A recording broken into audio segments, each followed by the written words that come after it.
Okay guys, இப்போ இங்கே வந்து குப்பத்து ஐனாரப்பன் கோயில். இன்னைக்கு ஆங்கில புத்தாண்டு அதிகமாக சாமி கும்பிட வந்துருக்குறோம். சின்ன பையனை கூப்பிட்டு வந்தாங்க. பெரிய பையன் வந்து உடம்பு சரியில்லாதால அவனை கூப்பிட்டு வரல. இது ஐனாரப்பன் பூரணி பொற்கொலை.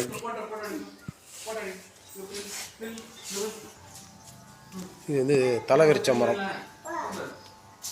இது வந்து கொடி வந்து எவ்வளோ பெருசாக இருக்கு. இது தலைவரிச்ச மரம். துவாரபாலகர். இது வந்து கல்லில் யானை அந்த காலத்தில் இருக்கு மேடம்.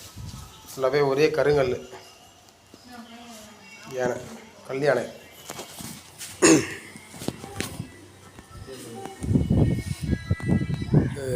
என்ன ராமர் மாதிரி சொன்னது, அது வந்து ராமர் அவதாரம். ஐனாரப்பன்லே வந்து ராமர் அவதாரம். இந்த ஐனாரப்பன் வந்து எங்கே பார்த்தாலும் ஆமாம் கோயில் திறந்துருக்கும். ஆனால் இங்கே பார்த்தா மூடாக்கு போட்டு ஐனாரப்பன் இருக்கும். பூரணி பொற்கொலை ஐனாரப்பன்.